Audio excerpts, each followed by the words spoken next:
Thank you for tuning in to the GSMC Basketball Podcast presented by the GSMC Sports Network. I am your host, Nelson, here on this Tuesday afternoon, and it's another slow day for basketball right now. Not really much not really much exciting news aside from like the first segment. And what's happening in the first segment is that Steve Kerr is apparently stepping down from the head coaching position for Team USA.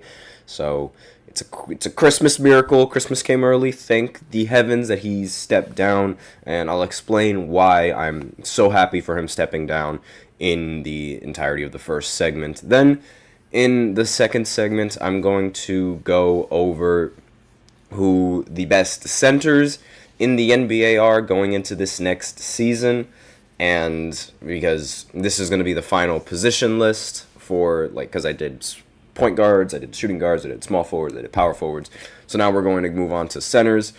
And then in the third segment, I'm going to be talking about some of the most overrated players in the last 5 years. And I'm going to look at some of the players in this article that I have pulled up, as well as give some of my own players. And then in the fourth segment, I'm going to talk about Anthony Edwards and what he thinks on Michael Jordan, because there was this new quote that came out, and I'm just kind of interested exactly as to what he said about MJ. And then we also have the fifth segment, so be sure to stay tuned through the end of the fourth segment if you want to figure out exactly who I think doesn't deserve an MVP for this time. Last time I said Joel Embiid didn't deserve the MVP, so now I'm picking another player from another year that won the MVP who I think didn't really deserve it. So if you guys are interested to figure out who that is, be sure to stay tuned all the way up until the fourth segment, so that way I reveal it and then talk about it in the fifth segment. But before I begin with the first segment, I'd like to remind everybody that we really appreciate it, and we really love hearing you guys and what you guys have to say during the show. Whether you have a burning question, whether you have a hot take for the game, or just something that you've been dying to share, we are all ears. And this show is all about keeping the conversation lively. If you really want to make sure your comment or question gets noticed, you can go ahead and just use Super Chat. You hit the $ below the chat box, send in your message. It's guaranteed to get featured on the show. It's also a great way to support our channel. Your Super Chats help us keep the lights on and bring you even more of the content that you love. And if Super Chat isn't really your thing, then you can always use the link displayed below the ticker, gsmcpodcast.net, and send in your comments that way. It really helps the show. We appreciate any bit of support that you guys can give. So without further ado, let's go right ahead and go into this first segment, which is going to be talking about Team USA, and particularly the head coaching position in Steve Kerr. Now, throughout all of the Olympics, Steve Kerr has been I don't want to say, I can't really say scapegoat, because Team USA has won in every single one of the matchups that they've played, but he gets blamed a lot. He got a lot of scrutiny for conducting the role of the head coach the way that he did. A lot of people were mad at his substitutions. I was one of them. A lot of people were upset that Jason Tatum didn't play against Serbia. I was one of them.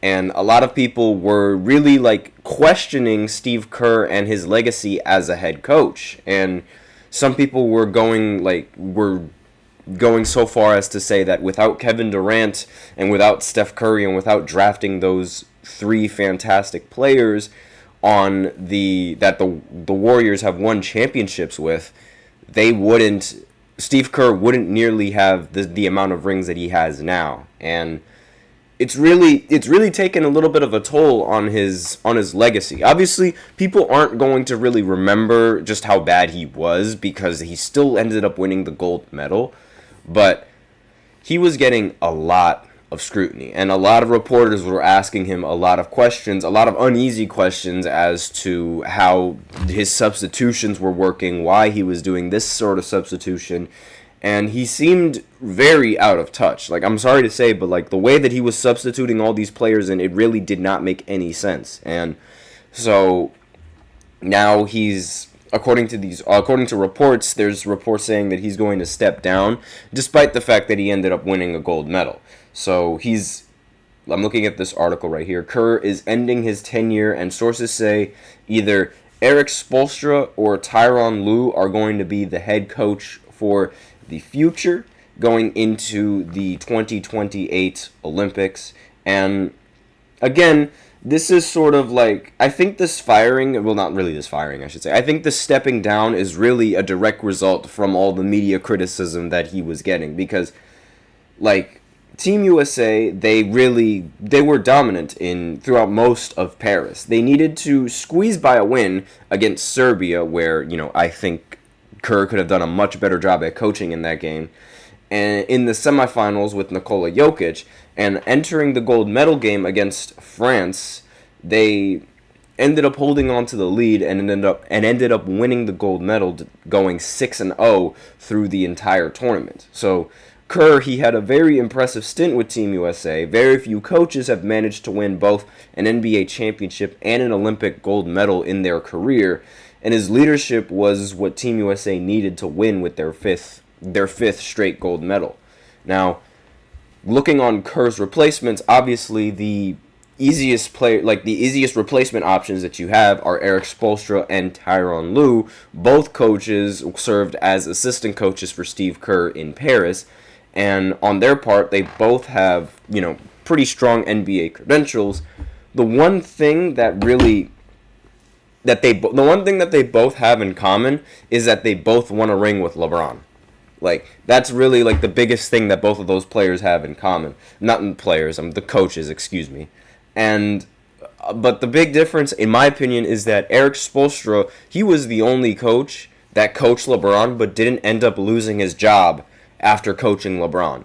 A lot of head coaches, they end up losing their job once they either coached LeBron for a year or LeBron leaves. Like, the minute LeBron leaves, 9 out of 10 times the coach gets fired. But once LeBron left the Miami Heat, Erik Spoelstra didn't get fired. And lo and behold, he was able to lead the Miami Heat to 2 more finals appearances after LeBron leading them to 4.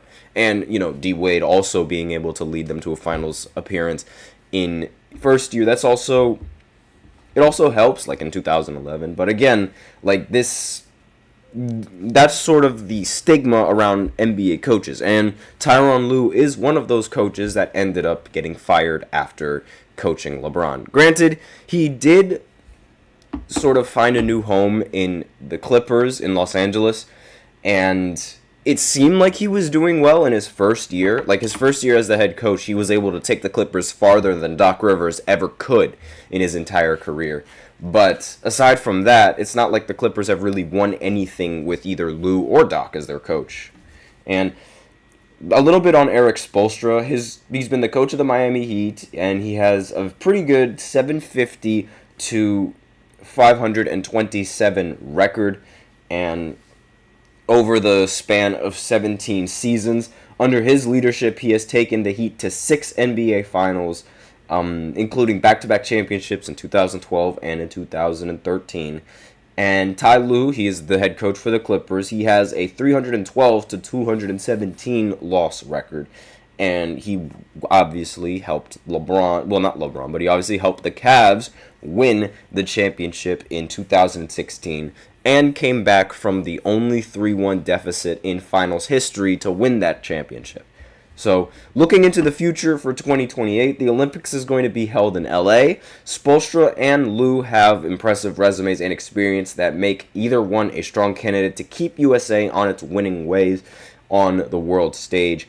Steve Kerr, he's had a lot of success with Team USA with the gold medal. As he steps down, much of the attention is on finding his next successor who can build on the success.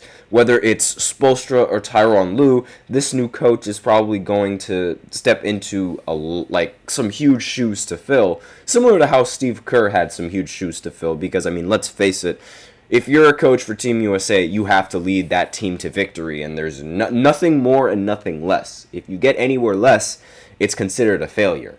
And the question fans and analysts can't wait to see an answer to now is who will the head coach of Team USA be, and who the rest of the players are going to be for the Team USA roster. Now, in my opinion, I would much rather have Erik Spoelstra as the head coach than Tyronn Lue, mainly because of the fact that Erik Spoelstra was still able to maintain his head coaching job despite losing LeBron, and he was still able to make several championship teams despite losing, well, not really championship teams, but, finals-worthy teams without LeBron.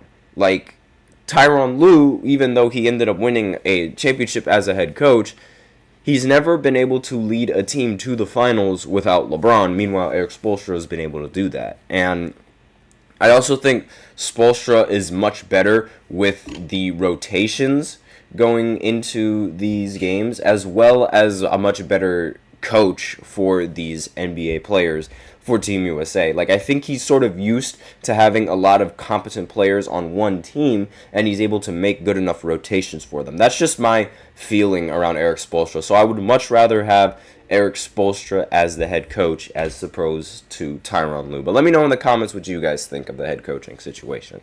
So with this segment out of the way, we're going to go ahead into the second segment where I continue my list of the best players per position, and we are now doing the centers. So stay tuned if you're interested on that list right after this short break. I feel like I'm losing my mind. Is everybody in the world blind? Please, Lord, give me a sign, a sign. I feel like I'm losing my mind. Is everybody in the world blind? Please, Lord, give me a sign, a sign. I wanna be the greatest. Everybody on the fake shit. I look around and feel like everybody is the fakest. I make this every day and I'm impatient, hoping one day I blow up from the basement. Statement, the top is so vacant. I don't hear shit that I think is amazing. Waiting for my day when I'm playing sold out shows for 1,000 faces. Hey, give me that crown, get in my way and to be put down. It ain't your place, all this my town. If I want that shit, then I'll get it right now. I'm losing it, the noose it fits, I'm losing shit. A stupid myth, you choose to live or choose to dip. You choose to fight or lose your grip and lose a gift. Oh. I feel like I'm losing my mind. Is everybody in the world blind? Please, Lord, give me a sign, a sign. I feel like I'm losing my mind. Is everybody in the world blind?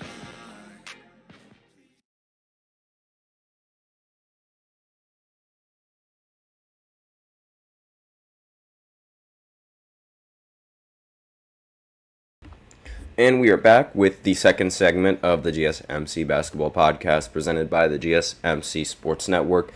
And in this second segment, I'm going to be talking about the best centers in the NBA right now, in my opinion. And before I begin with this list, I'd like to remind everybody that we love hearing what you guys have to say. We love listening to the comments. We love reading them during the show, after the show, whether you have a burning question, whether you've got a hot take, or just something that you've been dying to share. We are all ears, and if you really want to make sure that your comment or question gets noticed, you can go ahead and use Super Chat. Just hit the $ button below the chat box. Send in your message. It's guaranteed to get featured on the show. It's also a great way to support our channel. Your Super Chats help us keep the lights on and bring you even more of the content you love. We're so grateful for each and every one of you who joins us here, and your support really makes all the difference. If Super Chat isn't really your thing, you can always use the link displayed below the ticker, gsmcpodcast.net, and that also helps the show. You can tip and donate and leave a comment or question there as well, and it will definitely get mentioned later in the show if you do so. We appreciate every bit of your support, and with that out of the way, let's go ahead and talk about the best centers in the NBA going into this season, because obviously there's there are just so many centers, and there were a lot of people on the power forward list that I could have put, like there are a lot of people on this list that I could have put at power forward, but I ultimately didn't end up doing that because last season they were listed as center. So these are strictly centers So, be sure to remember exactly, like, the fact that these are centers, and just the fact that they're, like, you might consider them as power forwards, but they weren't called power forwards in the last season. So that's going to bring up probably going to be confusing for some people that didn't see the previous segment and are wondering why is he on the list? Why is this person on the list? They aren't centers, they're power forwards. Like, they were listed as centers last year. So if you guys don't think that they're centers, I don't know what to tell you. That was the position that they were listed as. So the best center in the NBA is easy. Obviously, it's Nikola Jokic. Unlike some of the other centers on this list, he is actually a true center, and he really plays center and not of any other position. And he won the MVP in the previous season, and he's almost averaged a triple-double in the last season. He's just been the best player in the NBA since, I want to say, 2020 or in 2021 when he had his MVP season. He's just always won some type of MVP in every single year since the decade of 2020 started. And really, it's like his efficiency is also like through the roof. We've never seen anyone be this efficient and average a triple-double at the same time. Like, he's just really a whole different kind of player. And if you don't have him as the best center in the NBA, you're probably an Embiid fan. And to that, I say, move your bias aside, because let's be real, Jokic is clear-cut the best player in the NBA right now. Like, he's not even forget the best player at his position. He's arguably the best player in the NBA, period. And it's like, how could he not be with the numbers that he averages? 26 points per game, 9 assists, 12 rebounds, 58% shooting, 35% shooting from 3, and let's see, the 81% from the free throw line. The only thing that's really slowing him down, I guess you could say, is the fact that he doesn't really have defense. Like, that's really the only thing that's really the only downside of Jokic's game. Aside from that, he is arguably the most complete offensive player that we've ever seen play basketball, aside from LeBron James. And it's like, he has to be the best player. And the next player on this list is Anthony Davis. Now, I know a lot of you guys are going to be like, whoa, Anthony Davis, shouldn't it be Joel Embiid? And I'll explain why it's not Joel Embiid. Joel Embiid didn't play that many games last year. Anthony Davis did. Anthony Davis barely missed a single game last year. In every single game, he played 76 games last year. And because of that new rule with how you have to play a certain amount of games in order to win awards, he was able to get certain spots that Joel Embiid, and he was also able to get awards that Joel Embiid wasn't able to get. He was defensive first team last year. He was also All-NBA second team last year as well. And it's not like his numbers were really that bad. Like, the only thing that Joel Embiid had over Anthony Davis was scoring. And I'd expect somebody to be a little bit better in scoring than a second option, because Anthony Davis is a second option for the team. But even then, I still think that Anthony Davis is a lot better than Joel Embiid, especially given what Anthony Davis was able to do for Team USA compared to what Joel Embiid was able to do for Team USA. I know him in the regular season, Joel Embiid in the regular season is ridiculous, but I do think that playoff appearances, and not only that, just regular appearances matter. Like, Anthony Davis gets the same stimulation that Joel Embiid gets. Like, oh, he's not really healthy, he doesn't stay healthy. But in this season, he was able to stay healthy, and because he was able to stay healthy, he was able to average 24, 12, and 3, along with 2.3 blocks, was shooting 55% from the field and 27% from 3. Again, the three-point shooting isn't really all there, but he is a big man. I don't really expect him to be a laser three-point shooter.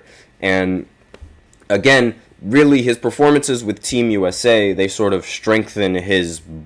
boost his overall rating they sort of boost his placement on this list, in my opinion.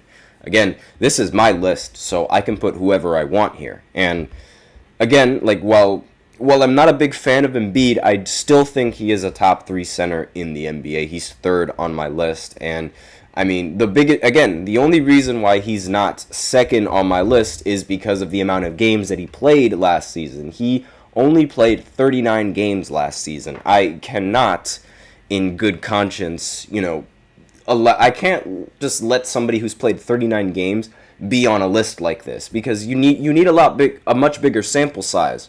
And he averaged 34 points per game this previous season, so this was more points per game than his MVP year. But again, this is a much smaller sample size, so it does make sense how he was able to accumulate all of these points and average this amount of points, despite... It's because of the fact that he only played 39 games. He didn't even reach 40 games. So he averaged 34, 11, and 5, along with 1.7 blocks, shot 38% from 3 and 52% from the field. Again, most of his stats are a little bit inflated because of how many games he was actually able to play in this season. And the reality is that Joel Embiid, he always misses at least like 15 games in every single season. He has yet to play 70 plus games in a season for his entire career in the NBA. And I'm sorry, but like, you have to be more available if you want to be higher on my list, because it's like you're just proving to me every single time that you're just unreliable. Not to mention, his performance for Team USA was very, very lackluster. He fouled out in the very first game for Team USA. The only really good game that he had was in the semifinal round when he really played really well against Serbia. Aside from that, was not really the best player on Team USA. And we expected Joel Embiid to be like, a big 3 with LeBron and Steph, but that didn't end up happening at all. Every single center on Team USA basically outplayed him 9 out of 10 games. And that's really like, I'm sorry, you can't be the best player if you're getting outplayed in the Olympics by Bam Adebayo, and you can't be the best player if you're getting outplayed by Anthony Davis in the Olympics. I am sorry, but it's like, I just can't. And next player on this list is Victor Wembanyama. Yes, I'm putting him at number 4 on this list because, let's face it, he is already one of the top 5 big men in this entire league. He has the best defense out of all the big men. He should have won Defensive Player of the Year. He won Rookie of the Year unanimously. He made All-NBA Defensive First Team as a rookie, the first time that that's ever happened in the history of basketball. That's the first time a rookie has been able to do that. He also led the league in blocks per game with 3.6 blocks. On top of that, he was also able to average 21 points and 10 rebounds on 46% shooting from the field and 32% shooting from 3. This is arguably one of the best rookie seasons in the history of NBA basketball, and it's not even close sometimes. Like, he's really proven the hype, and the only reason why he's not higher on this list is because of sample size. Like, I really think he is going to be the best player in this league going into the future, and similar to what a lot of people think. A lot of people, you either like Wemby or you were against him in his rookie year, and a lot of people, they thought that he wasn't going to be the best player in the draft class, and to that, I say, ha! Because he proves that he's ultimately the best player in the draft class. There's no question about that. And I'm very, it's scary to think that this is not even, the best version of Wemby out there. There's probably going to be, after he gains some experience in the NBA, he's probably going to average 30. It's really scary to see what he could do. Again, he should have won Defensive Player of the Year because he was averaging, not only was he averaging the most blocks, but he's also, his presence in the paint, it feels much more apparent than Rudy Gobert's presence in the paint. People were actively scared to take open layups because they were afraid that that Victor was going to chase down block him. I've never seen that before I've never seen anyone do that to Rudy Gobert at all. They usually always go up on Gobert, but they don't do that for Victor. And on top of that, he's able to block 3-point shots. He's able to dribble. He's able to shoot. He's able to do everything a guard can do. It's what can't he do? That's really the big question. And the real answer to that is assists. But aside from that, but like really, I think the big reason why he wasn't able to get assists was because his team just wasn't really that good. But that's just me. And again, like, he's definitely fourth on this list. I'm sorry he's fourth. Now, next player on this list is Bam Adebayo. Again, similar to how Anthony Davis's Team USA play was getting considered when talking about this, so is Bam Adebayo's. Like, Bam, he's made the finals a couple of years, but again, it's not really as the first option. Aside from that, he's still a very reliable option for the Miami Heat. He averaged 19 points per game, 3.9 assists, as well as 10 rebounds in the previous season. Shot 52% from the field and 35% from three. And he's been on defensive first team several times. He's been the defensive second team in every single year aside from his first two.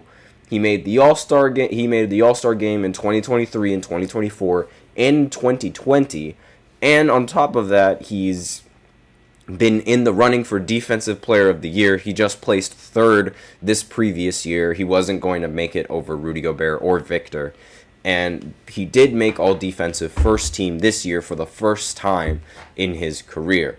And honestly, like, I really think that Bam Adebayo, he is a pretty worthy second option. And the fact that he's also pretty decent in the postseason is something that we don't really see a lot of the rest of the centers on this list. And that's one of the big reasons as to why Bam Adebayo makes this list and like makes it so high on this list, because most of the centers that are left on this list, we don't really have much of a postseason resume coming from them. But Bam Adebayo, he's been able to make the postseason every single time. Again, it is with help. But still, he more often than not, he is making the postseason, and that's one of the biggest reasons as to why he's so high on this list. Next player on this list is Domantas Sabonis, and he's this high on this list because of all the double-doubles and the triple-doubles he's able to accumulate throughout the regular season of the NBA. Now, the only reason why he's not higher on this list than Bam Adebayo is because he really doesn't have that much of a playoff resume, and on top of that, he also gets snubbed a lot. Like, this last season, he got snubbed of the All-Star, he got snubbed of an All-NBA, he got put in All-NBA third team, yes, but again, he was snubbed from the All-Star game, which I couldn't believe at the time. And he averaged 19 points, 13 rebounds, along with 8 assists. He's literally like a lesser version of Jokic. And when you think of that, that's like, you know, it's like, okay, how scary is that? But that's very scary because, like, he's averaging a triple-double, just not nearly as much production in the points or the assist category, but again, he's only averaging like 4 less points than Jokic and like 1 less assist than Jokic. Meanwhile, he's also shooting 59% from the field, 37% from 3, and 70% from the free throw line. He also played in every single game for the Kings this previous season. And this past postseason with the Kings in 2023, this was the first postseason that the Kings, they made the postseason in 2022 and in 2023. That was the first postseason where he actually started. And he started in all 7 games. They only played in 7 games. And he shot 49% from the field and 20% from 3, averaging 16, 11, and 4. So the reason why he's also not higher on this list is because he doesn't seem to elevate his game that much in the postseason. But, you know, I still think he is one of the better centers in this league that this league has to offer. Now, the next player on this list might surprise a lot of people. I put Sengun on this list. I know he was injured. I know he doesn't really have that many years in the NBA, but he did play 63 games, and he was in the running for most improved player. He made it 3rd place. But throughout this season, he was, you know, people were really thinking that he could be the next Jokic. Like, he was averaging 21 points, averaged 9 rebounds, and also was able to average 5 assists And on top of the scoring, he was also able to average 53% from the field, also along with 29% from three, and sort of be like the face of the Houston Rockets. And a lot of people were questioning like who the face of the Houston Rockets was going to be, and now they have that answer in Sengun. And this is really like the biggest reason why I think he's going to be one of the better centers going into this season, and that's a big reason why he is so high on this list, as opposed to like some of the other players who are high on this list because of either their resume and because of how I think they're going to play. Like that's also another criteria to this list, just how well I think they're going to play for next year. And, I think he's going to be one of the better centers. Now, next player on this list is, of course, Jaren Jackson Jr. And one of the big reasons why I have him on this list is because aside from last year, like in the last 2 years, well, in the last 3 years, I should say, he's made all defensive first team twice, and he was also able to win Defensive Player of the Year last year while also making an All-Star appearance. He had 2 seasons where he led the league in blocks per game. This season, he only averaged 1.6 blocks per game, and he shot 44% from the field as well as 32% from the three-point line, and was averaging the most points in his career, 22.5 points per game. And why isn't he higher on this list? Well, the big reason, aside from the fact that the Memphis Grizzlies weren't all that good, I'm just not really that big of a fan of his game. Like, I have to give him the respect that he deserves because of his accolades and things like that, but I'm really not a big fan of Jaren Jackson Jr.'s game. I think he could be lazy. I think he could be a much better player than what he is right now, which is saying something because right now he's like, hold on just one second, he's 8th on this list. And I don't even think he's like that good. I think he could be better. So the fact that he's 8 on this list just goes to show you his talent. And again, I would really much rather see him do better because I think he can do better. It's just for some reason he doesn't. So that's my opinions on that. Next player on this list is Kristaps Porzingis. I know you guys are probably wondering why he's on this list. Shout out to TJ, who's a big Boston Celtics fan. But Kristaps, he averaged 20 points and was also able to get 7 rebounds as well, along with shooting 51% from the field, 37% from 3, and 85% from the free throw line. He's a pretty competent center, and he won a championship ring last season, and he had a very important game in game 1 of the NBA Finals, where he was unstoppable against the Dallas Mavericks, which is crazy. But like really the big reason why he's not higher on this list is because of postseason. Like he was really lackluster in his previous years in the postseason, but his regular season play, it's not going to get unnoticed. He was a pretty important part for this Boston Celtics team, and I don't really see any other, aside from the centers that I mentioned before, I don't see many other centers better than Kristaps, judging off of last season.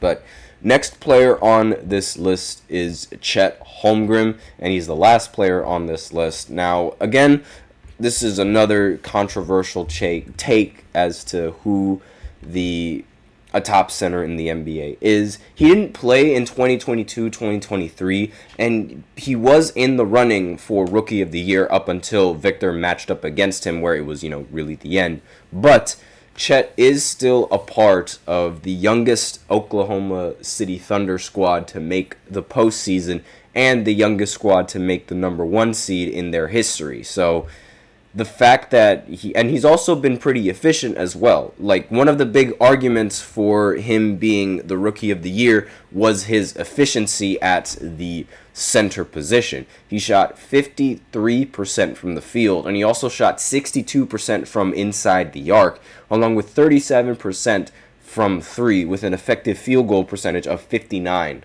And like, his averages, he averaged 16 points per game along with 7 rebounds. And after coming off of a season where he didn't play, he ended up playing all 82 games in the last season. Now, I think that in the future, like, for this coming season, I think he's actually going to be better than what we saw in this previous season with the Thunder in his rookie year. So this is the big reason why I think he's in the top 10, mainly because of potential for this season. So that is all that I have for this list. Those are the top 10 centers in the NBA. So now I will go ahead and go into the third segment where I talk about some of the more overrated players in the NBA. So I'll be right back after this short break. Be sure to stay tuned. Looking for your daily fix of sports talk without having to pay for it? GSMC Sports Network is available on YouTube. Just search GSMC Sports Network. Get your fix of daily sports talk shows on YouTube, absolutely free. NFL, college football, NBA, MLB, MMA, UFC, fantasy football, and so much more. GSMC Sports Network has shows running all day long, with new sports shows starting every 2 hours. Just like on your favorite cable sports channel, except GSMC Sports Network is absolutely free. Just search GSMC Sports Network on YouTube to catch one of your new favorite shows, like the GSMC College Football Podcast, Chip Shot Football Podcast, Hoops and Heels Women's Sports Podcast, GSMC Basketball Podcast, and so many more. Check it out for yourself. GSMC Sports Network, now available on YouTube absolutely free. Search GSMC Sports Network on YouTube right now. And we are back with the third segment of the GSMC Basketball Podcast presented by the GSMC Sports Network. And in this third segment, I am going to be talking about some of the league's most overrated players, in my opinion. Again, this list, most of this list is going to be my opinion, and some of this list is going to be taken from, an article from Bleacher Report, and I more or less agree with this article on some of the overrated players in the NBA, so I'm going to go ahead and talk about these players pretty briefly in this third segment. So let's just go right ahead and go into these players. The first player is, of course, Andrew Wiggins. He's been dubbed as one of the, the busts in the 2014 draft when he was selected number 1 overall by the Cleveland Cavaliers and was then traded over to Minnesota. And like a lot of people, ever since he won that championship with the Golden State Warriors back in 2020, a lot of people have sort of thought that, his career, like, finally that makes up for all the things that he's done, right? Now, I will say this. He defended Luka Doncic. He was as well as humanly possible back in 2022, and he also gave Jason Tatum and Jaylen Brown a lot of problems in the finals in that same year, and really, there's no chance that the 2022 Warriors were going to be able to win that championship if it had not been for Andrew Wiggins. I just want to say that right now. However, even after all of that, I still don't think that Andrew Wiggins has been the player that everyone thought he was going to be since they drafted him number 1 overall pick in 2014. So, obviously, Wiggins, he developed into a pretty nice three-point shooter, hitting 33% of his threes with the Timberwolves. But keep in mind, the 29-year-old has never once posted a true shooting percentage above the league average and has a negative career box plus minus, including 4 of his last 5 seasons in the red, and owns a 14.5 player efficiency rating when the league average is 15. And a one-time all-star. That's another thing about him. He is a one-time all-star. He has a lot of physical gifts, and he is the ideal frame of a two-way star, but he just hasn't developed into that player. And drafting him, again, he was drafted number 1 overall, and he was drafted number 1 overall to be a role player. I think that is just ridiculous. And the fact that he won a championship, it was like, oh my God, Andrew Wiggins, he did this, he did that. I think that's a little bit, that overrates him just a little bit because, he was not the player that everyone thought he was going to be in the future. Now, another player that I don't have on this, that's not on this article, but in my opinion, has sort of become overrated, is Damian Lillard. Now, it's not because of what he did last year. I have a feeling that he's going to have a bounce back year with the Bucks this year, but it's mainly just everyone's overall opinion on him. Now, Damian Lillard made the top 75 team. Now, let me remind you, top 75, like the top 75 best players in basketball history. He made that list without winning a single NBA award aside from Rookie of the Year and the Bubble MVP and a couple of All-Star selections. Aside from that, he hasn't won any single major accolade for the NBA when he got ranked in the top 75. And people found out later that Kyrie Irving was supposed to be on the top 75 list, but was removed because of his controversies and stuff off the court. And I'm not saying that Damian Lillard isn't good. Like, that's not what I'm saying. I'm just saying that he's overrated. A lot of people, when Steph Curry was injured in, I believe, 2020, a lot of people were saying that Damian Lillard was better than Steph Curry. And a lot of people were saying that Damian Lillard had better range. He was a better shooter than Steph Curry. And, like, when you get called a better shooter than Steph Curry, I'm sorry, you're overrated. And, like, there's no way around it. And what makes it even funnier is that the year after, Steph Curry proved that Damian Lillard was overrated, but people still overrate him. And, I just wanted to put him on this list because, again, he made top 75. He shouldn't have made top 75. And it should have been reserved for Kyrie. He's not a better shooter than Steph Curry. He's lucky to even be in that conversation. And he's not one of the best shooters all time. I'm sorry, I just don't see it. And next player that's on the Bleacher Report list is Nikola Vucevic. Now, the Bulls, they traded for Vucevic. He came from the Orlando Magic. He played pretty well for the Magic. He was expected to be a very important piece for Chicago. But the Bulls, along with everyone else, they really overrated Vucevic when they sent out Wendell Carter Jr., Otto Porter Jr., and a pair of future first-round picks to get him all the way back in 2021. Like the rest of the league, they were infatuated, by his reliable double-double averages and developing three-point shot. That was one of the big reasons why he was so interesting on the Magic. But he wasn't really able to replicate that success from the Magic like he did on the Bulls. It's nice that his assist rate always hangs around the 90th percentile and he never turns the ball over, but he's essentially a huge usage offensive piece who can't score efficiently because he never draws fouls, doesn't shoot enough threes, and converts his low rate at rim attempts at a mitting clip, according to this article. So basically what the article is saying is that he doesn't really convert as many shots around the rim as you would expect from a big man. And the 33-year-old's steady diet of mid-range jumpers is offensive poison, according to this article. And he's been a catastrophically negative force on defense in 3 of the last 5 years. In hindsight, the Bulls should have seen that last part coming, but in his final season with the Magic, their defensive rating plummeted by 8.2 points per 100 possessions when Vucevic was on the floor. At least the Bulls didn't throw good money after bad by handling him a 3-year, $60 million extension in the summer of 2023. But, he's just that ended up happening. So it really he's been disappointing. He's been very, very disappointing according to not just according to the article, but in my opinion. Again, he was expected to be a very highly touted pick for the Chicago Bulls. He was expected to help the Bulls make it to the playoffs, and that just really didn't happen all that much. Next player on this list is DeAndre Ayton. In my opinion, DeAndre Ayton is one of the laziest and one of the most spoiled athletes that this league has seen.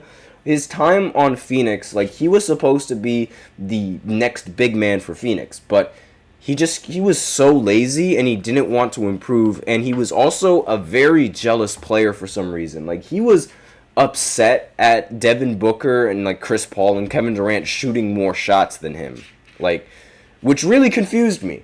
Like, he was like, hey, y'all are shooting more than me. No fair. I don't want to be here anymore. Like, that was the attitude that he was giving. And it really confused me because it's like, are you serious? You want to take more shots? Like, really?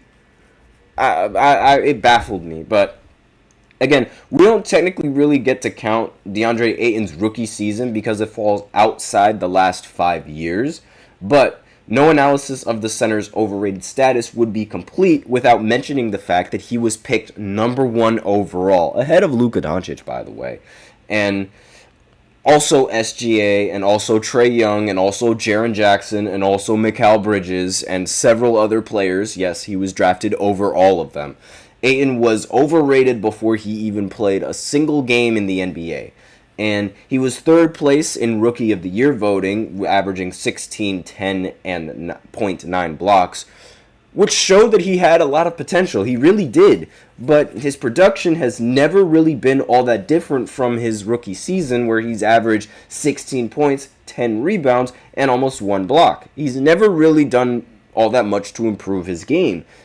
And Ayton's high usage, efficiency profile is a lot of Vucevic's, and except he's now nowhere near as good of a facilitator and is almost as allergic to drawing contact as Vucevic is.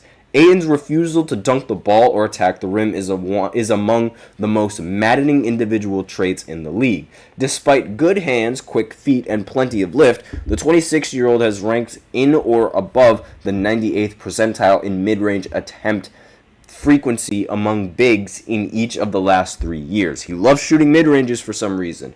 Somehow the Pacers saw this profile and decided it was worth a maximum 4-year contract worth $133 million in July 2022. Clearly in asset preservation mode, the Phoenix Suns determined that was a number they needed to match.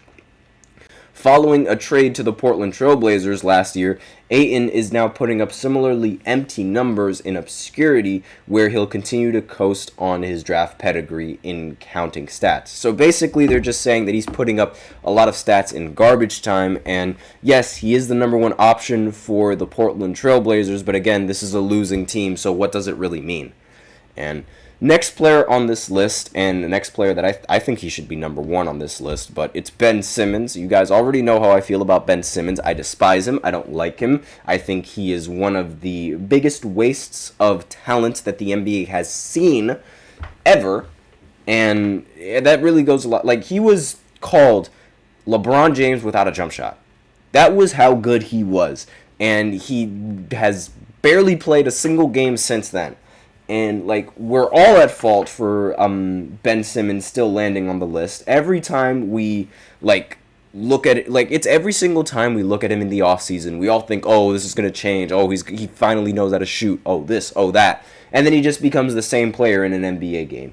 He was, again, the number 1 overall pick. That makes 3 of the last players all number 1 overall picks, right? And the fact that he's been a number 1 overall pick and just hasn't lived up to that hype just goes to show you just how bad he really is and how overrated he's been. Even everyone knows that he's bad, and like he's still on this overrated list, which just goes to show you just how bad he is. He was once a legit star. Back in 2019 and in 2020, he was an All-NBA third-teamer. He finished 4th in Defensive Player of the Year voting. The following season, he repeated as an All-Defensive first-teamer, checked in at number 12 in MVP voting, and climbed all the way up in 2nd for Defensive Player of the Year. The advanced metrics backed up the accolades as well, as he rated in the 94th and 92nd percentiles in dunks and threes catch-all estimated plus-minus. And we all know what happened in 2021 when he played in the playoffs against the Atlanta Hawks and he couldn't shoot a single free throw. He couldn't hit a single free throw. He shot worse than Shaquille O'Neal from the line in the playoffs, which is really bad. Like, you really have to like pull something out of nowhere to make that happen. And a lot of Philly fans, they don't want to forget just how bad he was. Like, he's the big reason why. Like, a lot of the Philly fans are probably the big reason why they don't like having these guards. But again, like, he really hasn't been that guy. Like, everyone thought that James Harden was bad. Everyone thought, but like Ben Simmons was bad. He was just bad. And speaking of James Harden, he's the last player on this list as one of the most overrated players. I'm very surprised that he's on this list because, again, while he might be overrated in the postseason, he's pretty well rated in the regular season. But, again, given what he's done the last few years, I could see why, he's been dubbed as overrated. He's really not been the same player as he was on Houston, and a lot of people on Philly wanted you to believe that he was, but he ultimately just ended up crashing in the postseason like he always does. And that's one of the things that James Harden, that he does, that's a trend of his, that not many people really want to admit. Every single year, he just doesn't play well in the postseason, and he cracks under the pressure. So that's all that I have for this list, and again, most of it was taken from Bleacher Report, but again, I did give my opinions on this list. So now we will go ahead and go into the fourth segment, where I talk about Anthony Edwards and his opinions on Michael Jordan. It's probably going to be a much shorter segment, given how much time I've spent on these two lists, but I'll go ahead and do that right after this short break, so be sure to stay tuned.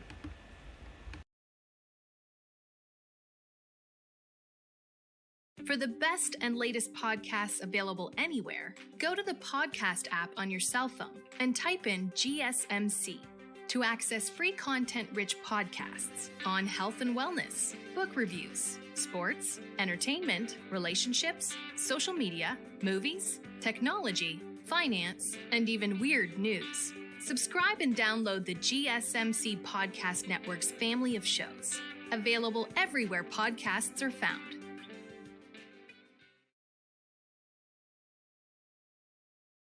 And we are back with the fourth segment of the GSMC Basketball Podcast, presented by the GSMC Sports Network. And in this fourth segment, I'm going to be talking about what Anthony Edwards had to say about Michael Jordan. And this is in regard to a lot of players from the 90s as well. So this is what Anthony Edwards had to say. So it's been a pretty good 4 years for Anthony Edwards. And a pretty good 12 months as well, making it into the postseason, making it to the conference finals, and beating Kevin Durant in the first round, sweeping him, making the Olympics, winning the gold medal. And he had this to say about Michael Jordan. Now, he said, I didn't watch it back in the day, like he didn't watch basketball back in the day, so I can't speak on it. They say it was tougher back than it was now. But I don't think anybody had skill back then. Michael Jordan was the only one that really had skill. So he also goes on further to say, so that's why when they saw Kobe Bryant, they were like, oh my God, but now everybody in the league has skill. So I agree with the fact that he thinks that everybody in the NBA has skill now, more so than they did in the previous years of the NBA, because let's face it, there would be players that drop a surprise 30 points, a surprise 50 points in this NBA now, as opposed to how many players would drop 50 or 30 points in the olden days, right? So the skill has definitely improved. You definitely need to be able to shoot if you really want to compete in this league. And if you're unable to shoot, then chances are you're most likely going to lose. Like, you could afford to be unable to shoot back in the 90s. You can't anymore. But I don't really agree with the fact that he thinks that a lot of players weren't skilled back in the day, because there were a lot of players that were really skilled back then, and obviously they won't translate as well in this NBA as they would have in the previous NBA. That I do agree.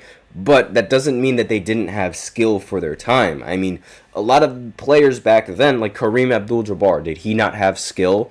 Shaquille O'Neal, maybe he doesn't have skill. There's an argument for that. But again, he was still able to get the job done. And Clyde Drexler, did he not have skill? Isaiah Thomas, Magic Johnson, Larry Bird, all of those all-time players that played back in the day.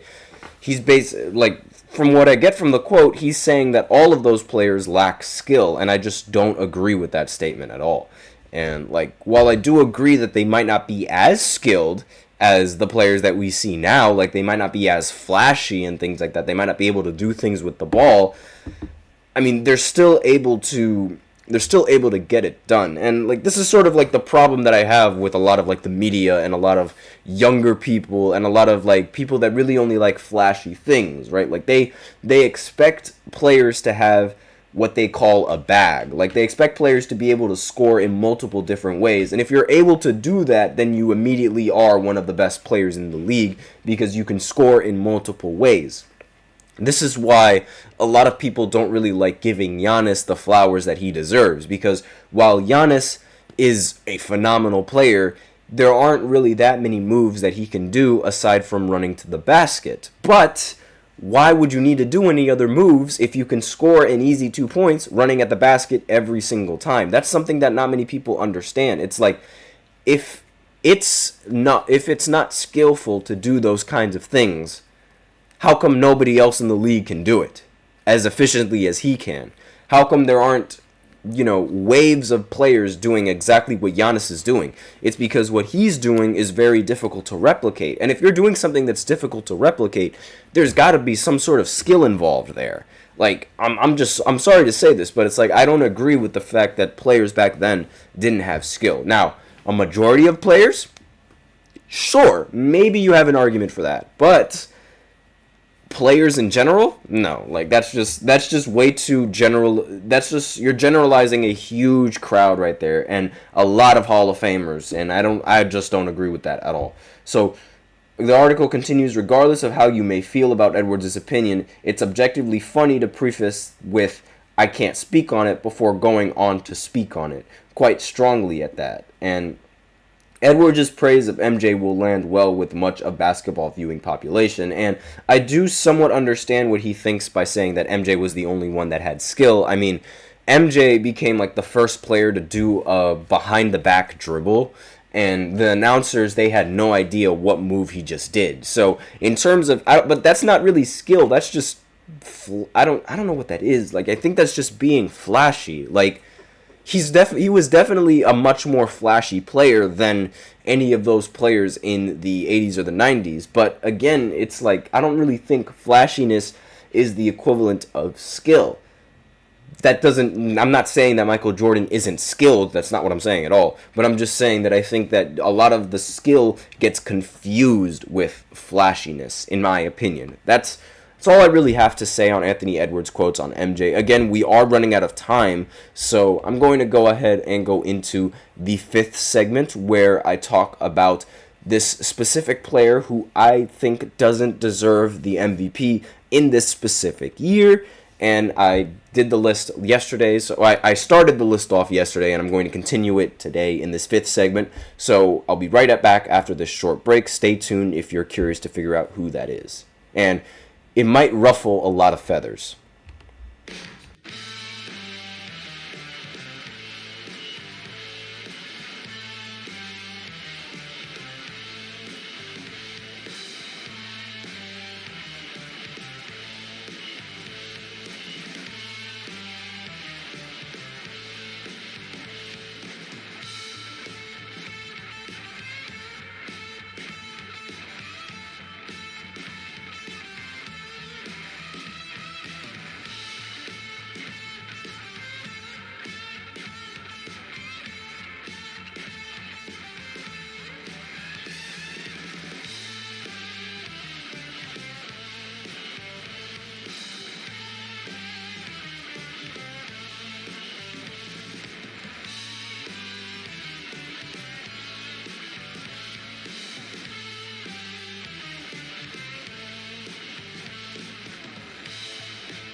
And we are back with the fifth and the final segment of the GSMC Basketball Podcast presented by the GSMC Sports Network. And in this fifth segment, I am going to be continuing on the same fifth segment that I did last time, where I talk about a player from a specific year who won the MVP, who I think robbed another player of winning the MVP.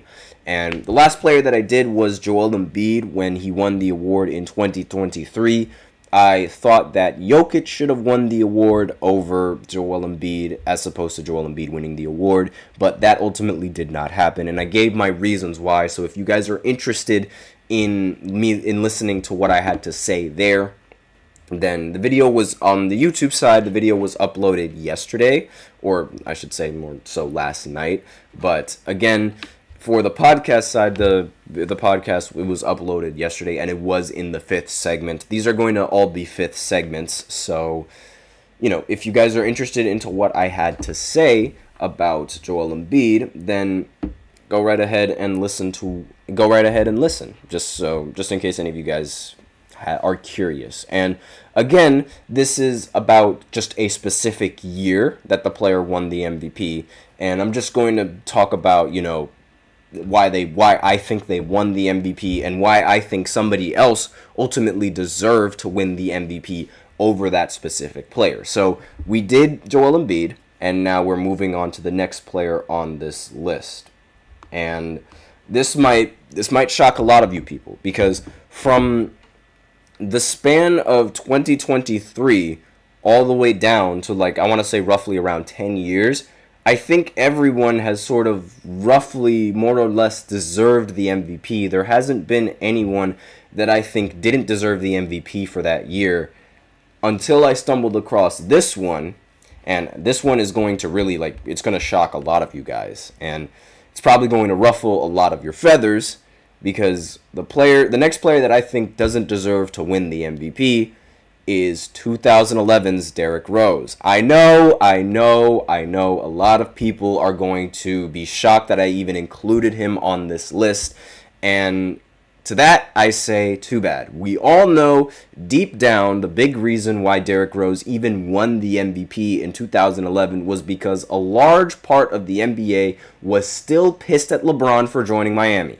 Yes, LeBron, I think, should have won the MVP over Derrick Rose that year. LeBron was still the better player in the NBA. He averaged better stats in every single category aside of assists per game, and was just overall the more valuable player for the Miami Heat than Derrick Rose was for Chicago. He was still the best player in the NBA, and a lot of people, they wanted Derrick Rose to win the award because they were still upset at LeBron for joining Miami, and that not only upset the fans, it also upset the voters as well. They all turned against LeBron. They all dubbed him the villain, and because of that, they just didn't want him to win the MVP, and that was the big reason why he ultimately didn't win the MVP, in my opinion. When you look at the numbers, Derrick Rose averaged 25 points per game, 7 assists, 4 rebounds, shot 44% from the field, 33% from 3, and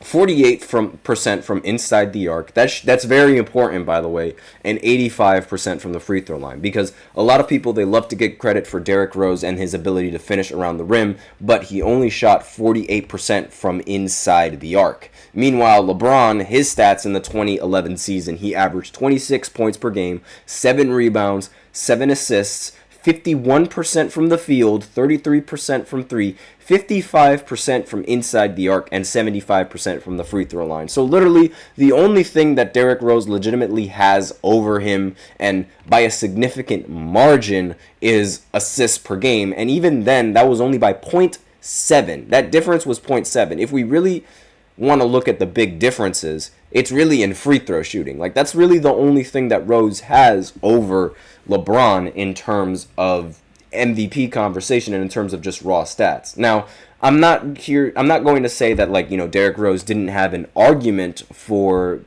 winning the MVP in this year, because he certainly did. The Bulls, they ended up winning 62 games compared to Miami winning 58 games, but a lot of people like to revise the history of Derrick Rose's MVP. They like saying that he carried the Bulls in 2011. And whenever people say that Derrick Rose carried the Bulls in 2011, I think they're just being ludicrous. Wow, that's a word that I didn't really expect to use. But I think they're just out there, because let's face it, Derrick Rose, yes, he was great, but he did not carry the Bulls. You want to know carry? The Heat were 9 points better per 100 possession with LeBron James on the court compared to the Bulls being only 2 points better per 100 possession with Derrick Rose on the court. So if you want to talk about carrying, LeBron did the carrying. A lot of people like to say that, oh, LeBron didn't win the MVP because he had Dwayne Wade and Chris Bosh on the team helping him out. Derrick Rose had nobody, and that's sort of the reason why he was carried. But why they say that Rose carried the Bulls, but when you look at the numbers, they say completely otherwise. I mean, the Heat being 9 points better with LeBron on the court compared to like the Bulls being 2 points better with Rose on the court, like that is a huge difference. Like that is a 7-point difference, and the fact that LeBron is responsible for just being 9 points better just shows you just how valuable he actually was for the Miami Heat. If you're looking at value beyond the advanced stats and beyond the stats, that's where you look at, and that's the reason why LeBron should have won the MVP in 2011 as opposed to Derrick Rose winning the MVP. And let's face it, LeBron, out of all the athletes in NBA history, is the one that has suffered from voter fatigue the most. I mean, he should have won 5 MVPs in a row from the span of 2009 all the way down to 2013, and arguably should have won MVPs all the way up until 2018. Yes, arguably. Like, I don't think he should have won it in 2018, because if you look at it from a statistical standpoint, James Harden definitely deserved the MVP. But I will say that LeBron did play 82 games in that season, and he also was able to average 27 points. And simply put, give me LeBron in 2018 over any player, and regardless of how good their stats was. And, like, I'd be good. Especially with what he did in the postseason of that year. But again, he really should have won 5 in a row from 2009 all the way down to 2013. But again, the big reason why he didn't was because people were still upset at him for leaving Cleveland and joining Miami. And that's the only reason why I think Derrick Rose even won the MVP. The only big reason. But that is all that I have for this 5th segment. Again, I'm going to do this same 5th segment just for a different player in the next show. So basically tomorrow I'm going to do the same thing. So if you guys are interested in who I have next on the list, be sure to stay tuned all the way up until the final segment. So thank you so much for tuning in to the GSMC Basketball Podcast presented by the GSMC Sports Network. Your support means a lot to us, so remember to subscribe to the show, leave a positive review. It really does make a difference. We also invite you to follow us on Facebook, Twitter, TikTok, and Instagram for more content and updates. As usual, like I said before, we love hearing what you guys have to say during the show. And if you have a question, a hot take, we are all ears. So try using Super Chat. You hit the $sign below the chat box in your message, and it's guaranteed to get featured on the show. It's also a great way to support our channel. If Super Chat isn't really your thing, then you can go ahead and use the link displayed below the ticker on every single show segment. It is gsmcpodcast.net. It really helps the show. It makes it much more interactive between myself and you guys. That is all I have for you today on this segment. Thank you so much for tuning in. I am your host, Nelson. Have a wonderful day, and as always, take care.